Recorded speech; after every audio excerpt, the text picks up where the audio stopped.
자, 이번 시간에는 다른 직역의 기출문제 중에서 의미 있는 내용들 그리고 예상되는 문제들을 선별해서 살펴보겠습니다. 따라서 기존과 달리는 해설 강의보다는 OX에 좀 포인트를 주도록 하겠습니다. 그래서 빠른 속도로 진행하도록 하겠습니다. 권리 취득 파트에서 금원을 대여하면서 채무자 소유의 건물에 저당권 설정을 받은 경우는 원시 취득이다? 아니다. 승계 취득이다. 자, 권리 취득에는 크게 원시 취득과 승계 취득이 있고요. 승계 취득에는 설정적 승계와 이전적 승계가 있어요. 설정적 승계가 저당권, 제한물권 설정이죠. 따라서 설정적 승계에 해당이기 때문에 이건 승계 취득이다. 두 번째, 점유 취득 시효가 완성되어 점유자 명의로 소유권 이전 등기가 마쳐진 경우는 원시 취득이다. 다만 법률은 거래 안전 등을 위해서 어떤다? 등기를 해야만이, 원시 취득이지만 등기를 해야만이 소유권 취득의 효력이 발생한다. 그 점이 이제 특이하기 때문에 시험에 나온 겁니다. 자, 점유자 형성권이 뭔지를 많이 묻는 게 최근에 나왔습니다.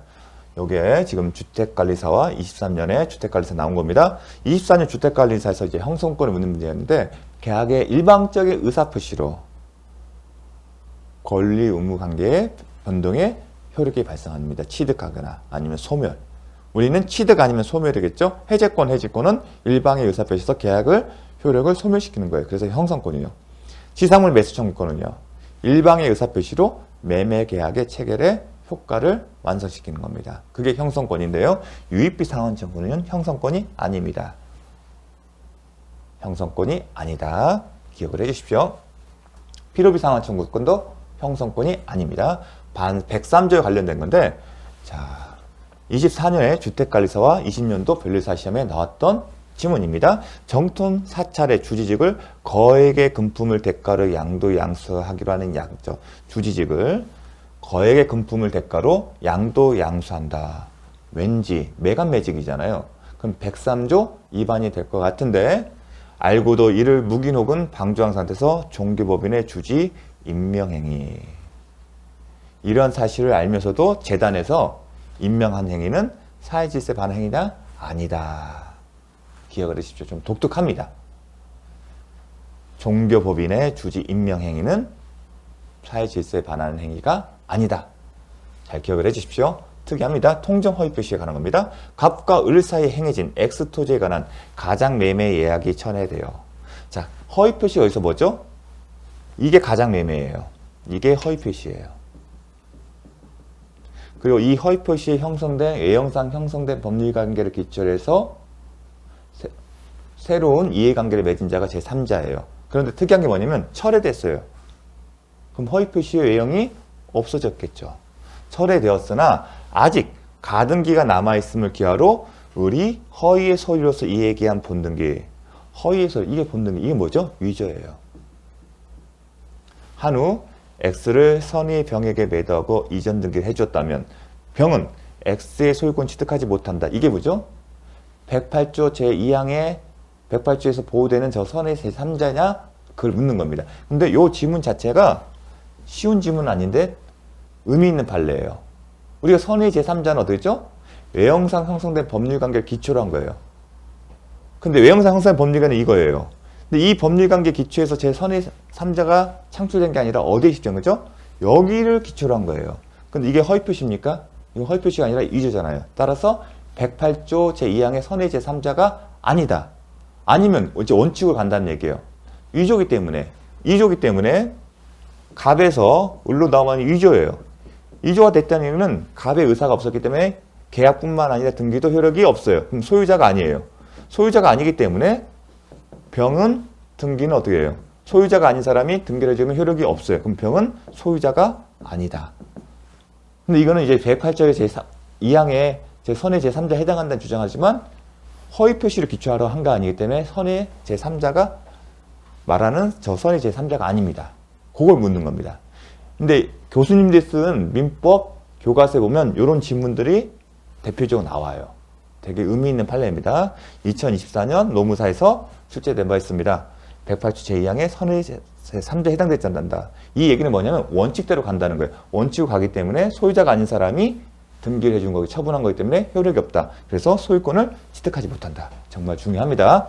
자, 표의자의 진위와 불일치가 불일치함을 상대방이 명확하게 인식하였다면 그 불일치에 대하여 양자 간에 합의가 없다 하더라도 통정허위 표시가 성립한다. 통정허위 표시가 뭐가 있어야 하죠? 합의가 있어야 한다. 그걸 묻는 겁니다. 그래서 지문 자체가 보면 되게 혼동스러운데 핵심은 통정허위 표시는 합의가 있어야 한다. 그걸 묻는 겁니다. 자, 세 번째, 임대차 보증금 반환 채권을 담보요. 임대차 보증금이에요. 채권을 담보하기 위하여 임대인과 임차인 사이에 임차인을 전세권자라는 전세권 설정 계약이 체결됐어요. 뭐라고 해서? 임대차 보증금 반환에서 담보하기 위해서요. 그러한 계약이 전세권자의 사용 수익을 배제한 것이 아니라 하더라도, 자, 배제하는 것이 아니기 때문에 전세권 설정 계약은 뭐다? 오직 채권 담보의 목적이라면 전세권 설정 계약은 무효이지만, 그렇지 않으면 전세권 설정 계약은 일단 유효해요. 하지만 유효하더라도, 그 다음 중요합니다. 그 계약이 전세권자의 사용을 배제한 것이 아니더라도, 중복됐네요. 이거 생략하고, 아니더라도 이게 줍니다. 임대차 계약과 양립할 수 없는 범위에서는 통정허위 표시도 무효다. 요거 잘 기억을 해주십시오. 제가 기본 강의할 때 되게 강조했었습니다. 2022년 노무사 시험. 되게 의미 있는 내용들이 여러 가지 있습니다. 최근에 공인중개사 시험에서는 출제된 바 없지만 나올 만한 문제입니다. 전세권 설정 계약이 유효하더라도 임대차 계약과 양립할 수 없는 범위에서는 통정허위 표시가 무효다. 왜냐하면 임대차 계약과 전세금의 차이는 뭐냐면, 임대차 계약의 성립 요건 뭐예요? 사용 수익의 대가를 차임의 형태로 줘요. 다만 임대차 계약과 종된 계약으로서 임대차 보증금 계약을 해요. 근데 보증금의 성격이 되죠? 계약이 종료 후 임차인 임대인에게 목적물을 명도할 시까지 발생하는 손해배상을 공제하는 거 있습니까? 차임을 연체해서 그걸 공제하지 않습니까? 근데 전세금은요? 그런 게 없잖아요. 전세권 설정 계약은 매달 주는 그런 차임이 없습니다. 따라서 전세금이냐 전세권이냐 임차권에 따라서 그 보증금은 남아있는 액수가 달라질 수 있습니다. 그런 차이점에 주목해서 이렇게 나오는 거다. 자, 그래서 잘 기억해 주십시오. 차고, 동기차고는 동기가 표시돼요. 해석상 법률행위의 내용으로 된 경우에 한해서만 유일하게 고려된다. 그렇지 않다. 있죠. 원칙의 모습이고 예외적으로 상대방이 유발하거나 아니면 상대방이 그 착오를 제공하는 경우에는 그 동기가 표시되지 않다 하더라도 가능하다. 사기강박. 요 내용도 중요합니다. 사기강, 상대방의 기망행위로 의사결정 간의 동기착오. 기망행위 사기면 동기착오를 일으켜 법률행위를 한 경우에만 사기를 이유로 그 의사표시를 취소할 수 있습니다. 만약에 기망행위로 동기에 관한 착오가 아니라 표시상의 착오가 빠진 경우에는 사기를 이유로 취소할 수 없다. 이걸 묻는 겁니다. 대법원 판례가 정의하고 있는 사기의 개념은 기망행위로 의사결정의 동기에 착오를 일으켜 법률행위를 한 경우에만 사기에 해당된다는 겁니다. 제가 기본 강의에 되게 강조를 했습니다. 그래서 대법원 판례에 따르면 착오의 경우에는 의사와 표시에 불이치잖아요. 하지만 사기 강박의 경우에서는 의사와 표시의 불이치의 문제가 아니라 의사 표시는 일치한데 부당한 간섭이 있다는 겁니다. 의사 표시하는 경우에. 그래서 부당한 간섭, 이런 표현을 쓴 겁니다. 이 전제는 뭐냐면 의사 표시에 불이치는 없다는 겁니다. 그래서 정말 중요한 개념입니다. 22년도, 그리고 21년도 감정평가사 시험에서는 이에 거쳐서 나왔습니다. 노무사 시험에서 나왔을 거예요. 자, 기망행위에 나와서 표시상이 작으면 사기가 해당되지 않기 때문에 사기로 취소할 수 없고 뭘로 할 수 있다? 착오를 이유로 취소할 수 있다는 겁니다. 사기가 아닌, 요게 포인트입니다. 이 경우에도 사기로 취소할 수 있다 하면 틀린 질문이에요. 사기로 취소할 수는 없고 뭘로만? 착오의 요건을 갖춘 경우에만 취소할 수 있다. 정말 중요합니다. 기망의 동기 착오, 이 경우에만 사기를 이유로 취소할 수 있다. 대신 사기와 착오의 경합 문제는 시험에 나오질 않습니다. 근데 두 번째, 이게 핵심이죠. 비교하면서 기망에서 표시상의 착오일 때는 이건 사기에 해당되지 않기 때문에 오직 착오의 요건에 해당되어야만이 취소할 수 있다. 정말 중요합니다. 또 하나, 표시상의 착오가 제3자의 기망행위. 자, 삼자 사기의 경우에는 제3자가 기망행위를 한 경우에는 뭐죠? 그 의사표시의 상대방이 알거나 알 수 있었을 경우에만 취소할 수 있다는 법조문이 있어요. 착오는요? 그런 게 없어요. 그 착오를 일으킨 게 제3자에 의했다 하더라도 3자가 인식 여부에 상관없이 법률행위 내용의 중요 부분의 착오고 그런 요건을 갖추게 되면 취소할 수 있습니다. 그걸 묻는 겁니다. 요거를. 그래서 표시상에서 3자 기망행위에 일어난 경우 표의자는 제3자 기망행위를 상대방이 알았는지 불문하고 착오를 이유로 취소할 수 있다. 지금 뭘로 하죠? 착오를 이유로 취소하기 때문에 그런 거예요. 만약 기망행위로 사기를 이유로 취소할 때는 뭐예요? 제3자가 기망행위는 뭐였죠? 그때는 알았는지 그게 중요하겠죠. 그래서 그걸 잘 법조문 내용을 묻는 건데 대단히 괜찮은 질문입니다. 법률행위 취소. 취소할 수 있는 법률행위 상대방이 그 행위로 취득한 특정의 권리를 양도한 경우 양수인이 아닌 원래의 상대방에게 취소 의사표시한다. 배웠죠? 21회 때. 취소권 행사는 상대방이 특정된 경우에는 그 사람에게 하는 거지 설사 그 상대방이 취득한 권리를 제3자에게 이전했다 하더라도 그 사람을 상대로 하는 것은 아니다. 이미 강조했습니다. 23년에 간평에 나왔습니다. 취소할 수 있는 법률행위를 취소. 그럼 유동적 무효가 어떻게 되는 거죠? 확정적으로 무효가 되는 경우예요. 근데 확정적 무효이기 때문에 요거는 139조예요. 따라서 요건을 갖춘 경우에는 추인이 효력이 할 수 있다. 그걸 묻는 겁니다. 무효인 법률행위 추인이. 그건 가능하다는 거. 이것도 잘 기억을 하십시오. 22년도 간평과 23년도 주택관리사 시험에 출제됐습니다. 무권리자 처분에 대한 권리자 추인의 의사표시는 무권리자나 상대방 그 어느 쪽에 간에도 무방하다. 왜 이게 제가 냈냐면 무권 대리는요. 본인이 추인을 할 수 있어요.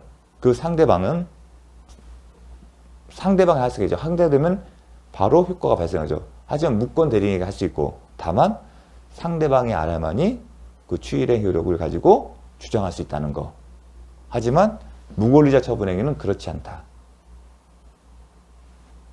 그런 게 없습니다. 어느 쪽에 해도 무방하다. 그래서 그런 특징이 있기 때문에 시험에 나온 겁니다.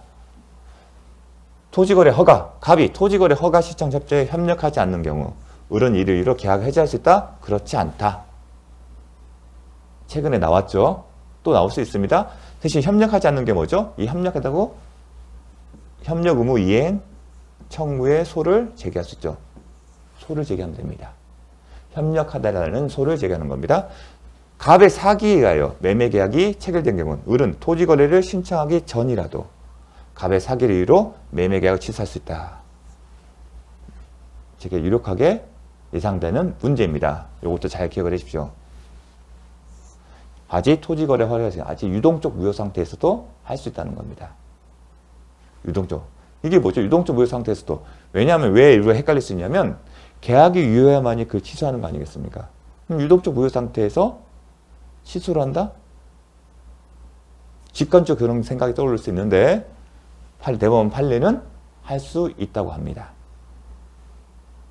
그 다음에 계약금의 경우도 유동적 무효 상태에서도 배액을 상환하고 아니면 포기해서 계약금을 포기하고 할 수 있다는 거. 그것도 함께 기억해 주십시오. 세 번째, 토지거래 허가 구역 내에 토지를 매매한 당사자가 계약 체결 시부터 허가를 잠탈할 의도이다. 그러면 토지거래 허가가 받기 전이라면 유동적 무효지만 하지만 처음부터 허가를 잠탈할 의도가 있다면 그 매매 계약은 어떻게 된다? 확정적으로 무효예요. 유동적 무효가 아니라. 확정적 무효 상태에서 설사 허가구역 지정이 원래는 유동적 무효 상태에서 허가구역 지정이 해제되면 확정적으로 소급해서 유효하게 됩니다. 근데 이 경우는 유동적인 무효 상태예요. 하지만 지금은 확정적 무효이기 때문에 설사 해당 토지에 대한 허가구역 지정이 해제되었다 하더라도 유효가 되는 것은 아니다. 괜찮은 질문이에요. 우리가 유동적 무효 상태에서 확정적으로 유효되는 사유 아니면 확정적으로 무효되는 사유를 배웠잖아요. 그 중에 해당 토지에 대한 허가구역 지정이 해제되면 이거는 확정적으로 유효하게 만드는 사유예요. 근데 전제가 뭐였죠? 유동적 무효 상태인 거예요. 이건 지금은 확정적으로 무효이기 때문에 설사 이런 사유가 발생한다 하더라도 유효로 되는 건 아니다. 괜찮은 질문입니다. 조건과 기한, 이행지체의 경우 이행지체예요. 채권자는 채무자를 상대로 상당한 기간 정하 이행을 청구하면서 그 기간 내 이행이 없으면 계약은 당연히 해제된 것을 한다. 가능하죠. 배웠죠. 조건부죠. 그런데 그 조건이 해제 조건부, 해제권 행사할 수 있다? 아니다. 해제 조건부가 아니라 정지 조건부다. 아직 해제 효력은 발생하지 않고 어떤 조건? 상당 기간 전 이행을 청구하고 그 기간 내에 이행을 하지 않는 것을 조건해서 해제 효력이 발생한다. 그때 가서 효력이 발생하기 때문에 정지 조건이다. 물권 행위는 조건을 붙일 수 없다? 아니다. 있다. 동산, 소유권 유보. 기억납니까? 제가 동산 소유권 유보 같은 경우에 조건을 붙일 수 있다. 물권 행위. 대표적인 예다. 동산에 대한 소유권 유보. 외상으로 상경호입니다. 그럼 어떤 정지 조건이죠? 어떠한 조건이 성취되면 그때 비로소 상대방이 소유권을 취득한 겁니다. 어떤 조건? 매매 대금을 완납한다는 조건으로. 자, 세 번째, 조건이 되기 위해서는 법률이 요구하는 것이 아니라 당사자가 임의로 부과한 것이다. 조건도 의사표시예요. 그렇기 때문에 임의로 부과한 것이 하다. 따라서 법률이 요구하는 것. 법정 조건은, 그래서 법정 조건은 조건이 아니다. 기억나십니까? 그런 겁니다. 법률행위가 정지조건부 법률행위에 해당한다는 사실은 조건의 존재예요. 조건의 존재를 주장하는 것은 아직 효력이 발생하지 않는다고 주장하는 거죠. 효과의 발생을 다투는 자에게 증명 책임이 있다. 이 얘기는 뭐냐면 조건이 있기 때문에 아직 효력이 없다. 그 얘기를 하는 겁니다. 다툰다는 얘기는. 법률행위가 성립되면 바로 효력이 발생을 해요. 원칙적으로. 다만 정진 조건이 붙어 있으면 아직 효력이 발생하지 않는 거죠. 그러면 조건의 법률의 효과를 성취를 취득을 효력을 주장하는 사람이 조건의 성취는 성취자가 그 효력을 주장하는 자가 한다. 존재는 다투는 자이겠다. 성취는 조건 성취는 법률 효과의 효력 발생을 주장하는 자이겠다. 존재와 성취는 다릅니다. 기한부 법률에서 기한 도래의 허가는 소급효가 인정되지 않는다. 기한은 절대로 당사자의 의사표시로도 절대 붙일 수 없습니다. 기한, 소급효는 절대 발생하지 않습니다. 기억하십시오. 강조했었습니다. 대리, 갑이 무권 대리인의 책임을 부담하는 경우, 무권 대리인, 갑이 무권 대리인의 책임을 부담한다. 어떤 지금 135절 얘기하는 거예요. 그러면 어떤 이제 계약의 이행 또는 손해배상이에요. 그런데 어떤 게 있었냐면 무권 대리인에서 계약을 체결할 때 손해배상 이약금 조항을 넣은 거예요. 병은 이 계약에서 이약금 조항.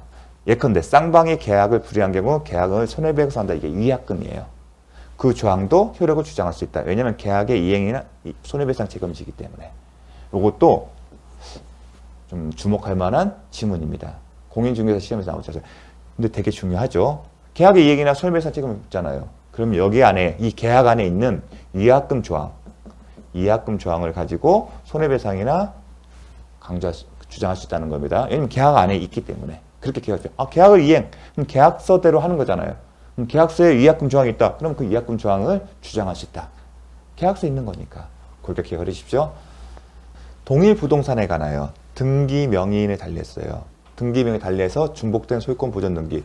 어떻죠? 원칙은 후행 보전 등기는 실체관계 부합하더라도 무효이다. 다만 예외적으로 선행 보전 등기가 무효인 경우에만 후행 보전 등기가 유효하다. 그걸 묻는 겁니다. 선행 보전 등기가 원인 무효가 아니나 원칙대로 가는 거죠. 후행 보전 등기는 실체관계 부합하더라도 무효이다. 제가 21회 때 그 기출문제 하면서 강조를 했습니다. 중간생략 단계에 합의가 있었습니다.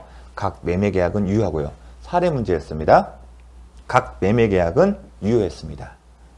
자, 이 합의에도 불구하고 을은 갑에 대해 X토지에 관한 소유권 이전 등기 청구권을 행사할 수 있다. 비록 합의가 있다 하더라도 그건 이행의 편일 뿐이지 갑과 을, 병 사이의 계약에 영향 끼친다? 안 끼친다. 그걸 기억하십시오. 이 합의 이후 갑과 을 사이에 매매된금을 인상하는 약정이 체결됐어요.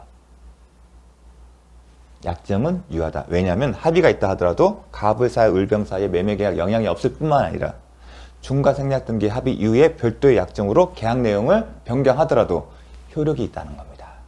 그러니까 그 중과생략등기의 이행편이라는 그 개념 자체가 상당한 내용을 내포하고 있는 겁니다. 그래서 요게 중요하죠. 여러분이 공인중개사 시험에서는 이 지문이 본 적이 없었을 겁니다. 갑은 을이 인상된 매매대금을 지급하지 않았음을. 왜냐하면 인상약정은 효력이 있기 때문에 그 효력을 있는 계약을 기초로 해서 갑은 을이 인상된 매매대금을 지급하지 않았음을 이유로 병명의로의 소유권 이전 등기 의무 이행을 거절할 수 있다.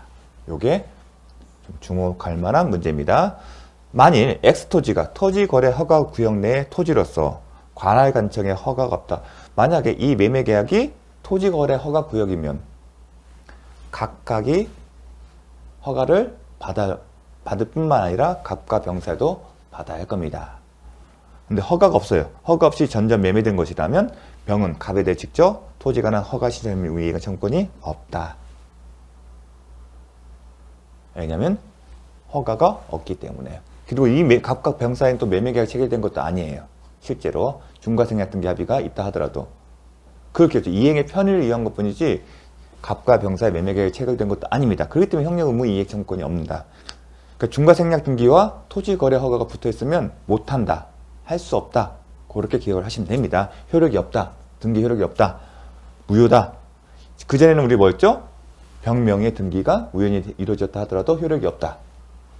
자, 매매로 인한 소유권 이전 등기에서의 등기 명의자가 등기 원인을 중요로 주장했다면 등기의 추정이 깨어진다? 그렇지 않다. 왜냐하면 등기 명의자에게 등기 추정력이 있기 때문이다. 등기자가 다소 등기 원인을 다소 잘못했다 하더라도 등기 추정력 깨지지 않는다. 그 기억나십니까? 등기 원인을 다소 잘못 주장해서 받아들이지 않다 하더라도 추정이 없다. 왜냐하면 상대방에게 그 등기가 잘못되었음을 입증할 책임이 있기 때문에 그렇습니다. 거기서 잘 기억을 해주십시오. 등기 추정력과 관련해서